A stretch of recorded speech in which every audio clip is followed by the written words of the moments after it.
Mga kapitbahay, bili na po kayo.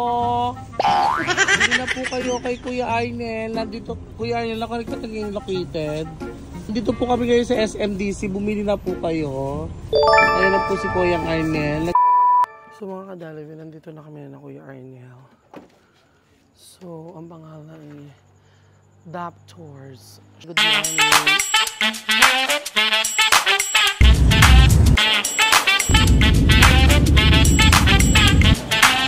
Ate Haim lang.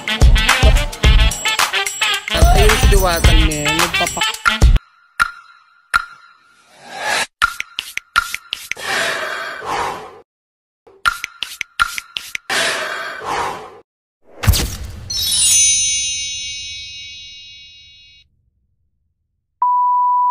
Yes, hello mga Kajalave. Good morning. It's already 12:30 na ng midnight and papunta na kami doon sa ano kasi pangalan ng ano natin Daptors. So, yun yung mga van services going to Tacloban.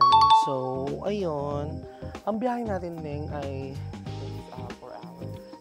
Mga ganun, mga 4 hours. So, punta na kami mga Kadalive. See you later. Goodbye. So mga Kadalive, nandito na kami na Kuya Arnel. So, ang pangalan ay Daptors Shuttle Services.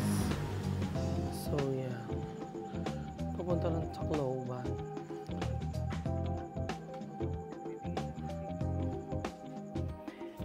Yes, hello. Good morning mga Kadalive. So, nandito na kami sa Daptors.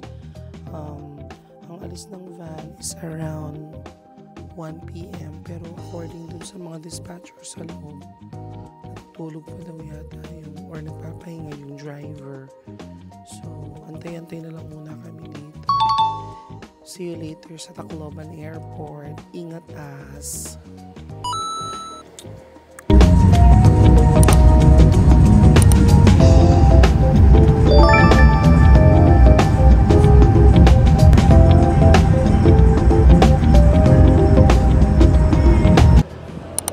Yes, hello. Good morning, mga Kadalive. So, it's already, anong oras na, Jen?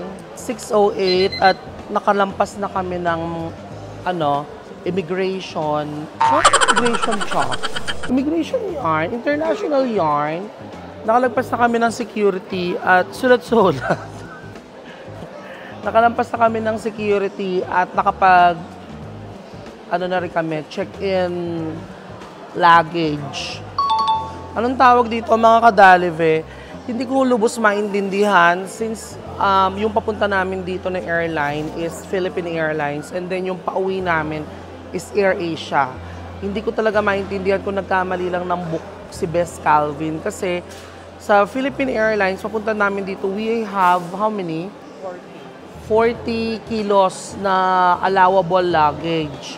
So, ang dami pa naming excess. So, we were able to check in yung isang maleta na medium at saka yung isa kong pang hand carry. And this time around, na pagbalik naman namin na ng Manila, ang airline namin is AirAsia. And then upon reaching the counter, ang sabi sa amin is wala daw kaming check-in luggage. So, ayun. Nagbayad na lang kami over the counter. So, we were charged 1,400 per 15 kilos. So, hindi ko alam yung...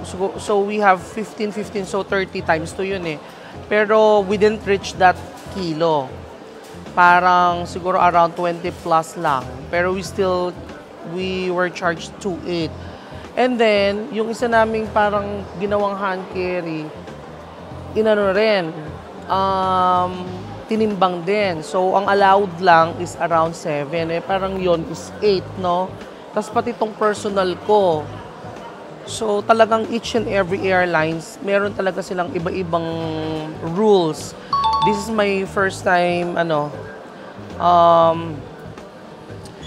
riding AirAsia. Sulat-sulat. Angel. This is our first time riding Air Asia Airlines. So, ayun lang.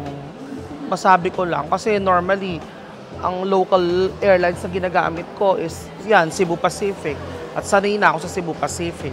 Pero, yan, Air Asia, no? Masyado naman kayo. Masyado naman kayo. Pati yung mga personal na bag, tinitimbang nyo pa, my God. Umayos-ayos kayo, charot. Charot lang. Bahala na kayo sa mga buhay ninyo. Pero ako, as, ay, hindi namin din ako ganun sa price. Mas gugustuhin ko pa yung Cebu Pacific. Air Asia. Bet. Hindi ko pa sure niyan ha, Kuya Arnel. Hindi pa natin sure kung ang Air Asia is magkakaroon ng delay. Diyos ko, wag naman sana, no? Hindi katulad ng Philippine Airlines na in fairness naman kahit paano maaga tayong nakaalis. So, going back kanina, earlier, umalis kami sa Borongan. Siguro mga 1:25 na yon. Nakarating kami dito sa airport at wala pang mga 5 p.m. Siguro we still have 20 to 25 minutes bago mag 5 a.m. Kasi mga kadalibe, ipapakita namin sa inyo kung paano yung takbo ng driver namin. Too fast and furious talaga. Kasi itong part ng ulo ko parang nagkaroon ako ng brain damage. Kasi napukpok ko ng ganyan, Angel, oh. Si Kuya Arnel, hindi mo na maintindihan yung way ng pagtulog niya. Kung gaganito ba, gaganito ba, gaganito ba, gaganito ba. Ako talaga yung naumpog ako na naumpog sa yung kasi syempre, pag wala kang ibang way na mo yung ulo mo. So, ganyan mo lala. Maya-maya mararamdaman ko na mauuntog ako. Pero in fairness, mga kadalive, nakatulog ako. So, we still need to wait ng siguro mga around 1 hour and 30 minutes pa kasi our flight would be like 7:55 in the morning. We'll be in Manila at around 10. Ayun, mga kadalive. Pero, all in all, our experience here is so great naman. Super bongga. Thank you so much, Best Calvin and family. By the way, kasabay pa na namin uuwi ng Manila si Miss Angel Lacorte. So, please follow nyo siya sa kanyang social media account. Ipa-flash namin siya dito sa screen. Ang ganda-ganda niya, sulat-sulat. Siya ang reyna ng sulat-sulat. So, soon enough, we'll be having a sit-down vlog para doon sa mga eme-eme and all. So, see you Manila. Bye-bye. Is this really happening? I can't believe it's true. I'm just as surprised as you. Is this really happening? I can't be too sure, but one day I'll be yours again.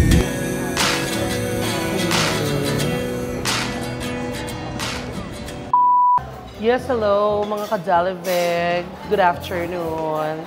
So pagkatapos na, fresh from the airport, diba? Laban agad. Pagkatapos namin sa airport, sinundo namin si Ate Jaime at saka si Ate Yang. Kasi nga, sasamahan nila dapat tayong pumunta sa mamili ng stock sa US Dontics sa may Poresa. Kaya lang, sa kaka-exit namin mapalapit or makapag-shortcut. Yung naikutan namin is connector pa po ng NLEX connector. So, ang eksena, instead na nakakapamili na kami ngayon, bumaba kami sa C3. Bumaba kami C3, tapos instead na mamili mo na kami diretso ng US Dontics, sabi na Ate Amy, magkain muna kami dito sa Lucky China Mall, dito sa Sincerity. So, ito yung isa sa mga in-order namin. Ano po, te? Crab rice ata yan. Crab rice, tapos giant siomai. So, mga kadalive, antayin lang namin yung iba naming order, no? Papakita namin sa inyo later. Kakain lang muna kami, tapos after namin kumain, mamimili na kami. Totoo na talaga. See ya! So, mga kadalive, we have crab fried rice. We have patatim.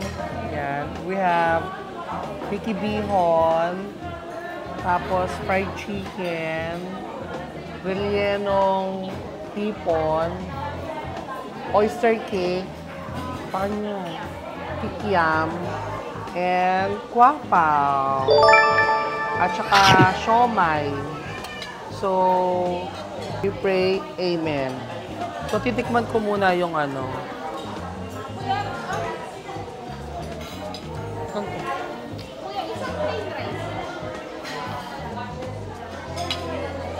Ang sarap. Tikman naman. Pakita mo si Ate Jaime. Ate Yang, hello. Welcome to our vlog. Ang sarap. Yan ng hipon. Ang sarap din. Oh. Ito naman yung ano. Tikman ko muna yung crab fried rice.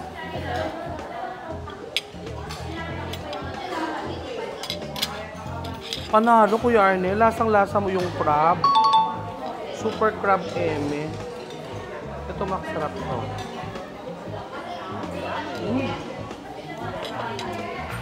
Ang sarap. Mga kadalibe, panalo dito. Tikman natin tong oyster, ano. Oyster keme. Ay, super lapit niya, oh. So, titikman ko muna siya ng walang, ano, sauce.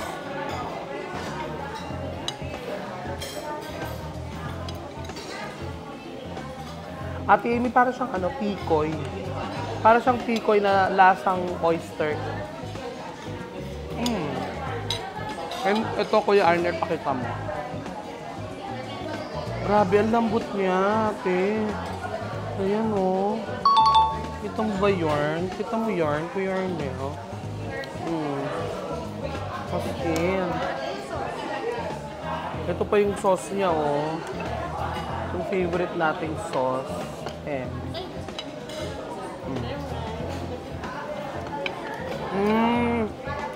Kuya Arnel, ito yung ano. Ito yung ang lasa niya merong star anise. Ganun yung lasa niya, Kuya Arnel. Meron siyang parang star anise. Pero masarap pa din. So mga dali, dyan muna kayo. Kakain muna kami, okay? So, let's eat. Yes, hello, good afternoon mga kadalve. Mag-subscribe sa YouTube channel ko, ha. Tapos i-ano ko to, i-advertise ko. I have 1 billion subscribers. Charot. So mga kadalve, nandito tayo ngayon sa US Dontex na dito pa kami mamimili. Nag-aaral pa lang kami. As in, nag-aaral pa lang kami ng dentistry. So, from konti lang yung bibili namin yan. For the budol. Our kind of shopping. Yeah. Ito yung shopping na masaya kasi ito yung magbibigay sa'yo ng pera ulit pag marami kang mga stocks. Siyempre, paano aandar ang barko, Kuya Arnel, kung walang gasolina? Ganon din ang mga dental clinic. Paano aandar ang dental clinic kung walang dental stocks, dental materials? So, ayun mga ka-Jollibee. Fresh from Samar. Diretso ka agad kami dito. Okay, mga ka-Jollibee. Punta na kayo dito sa US Dontex.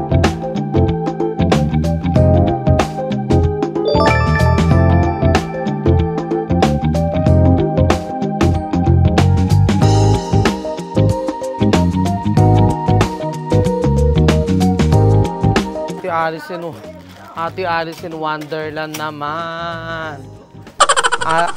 Ma'am Alice Go naman, ayaw yan ng mga kalaban natin.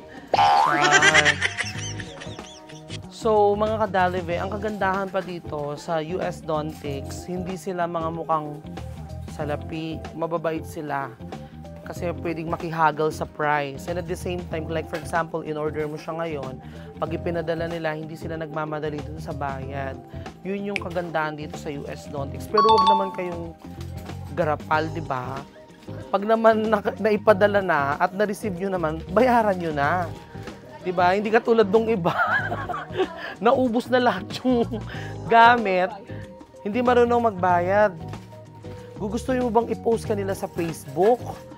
Mag-viral ka nang hindi ka nagbabayad? Diba? So, yung mga kadalive. Ayan na naman tayo. May kind of shopping. Yan dapat na shopping natin. Ito si ate siya. 340. Diyan na siya. Ano ni? Naamoy ko na yung Mga kadalive, narito tayo ngayon sa Diwata Paris Overload. Ayun o, ang daming tao. Wala naman. Hindi na ganun talaga. Mga kadalive, nandito na kami kay Diwata Paris Overload. Diretso mo lang, Arlen. Diretso mo lang. Arlen, Diwata Paris Overload. Antayo, stop. Alayo. Antayo. Ay ta. Mga kadalive yung si Diwata, oh. Nasaan? Ayan, naka-block. Ayun siya, oh. Sa likod ng naka-block. Huwakin. Sige, pakonti pa, Arlen. Ayun si Diwata. Arlen, stop. Ayun siya. Nasaan? Ayun si Diwata. Diwata! Paris Overload! Mga kadalive yung si Diwata, oh. For the bubbles siya kaya. Sige. Mga kapitbahay, bili na po kayo. Bili na po kayo kay Kuya Arnel. Nandito, Kuya Arnel, ako rin kataging located. Nandito po kami ngayon sa SMDC. Bumili na po kayo. Ayan na po si Kuya Arnel. Nagpapak na siya. Banglo. Mabango na Kuya. Alikat ang balo mo. Sari na kayo. Kung merong nagtitinda ng lasagna sa Marikina, pues. Kuya Arnel naman malakas. Kene. Nagbibenta kami na. Muron and ano.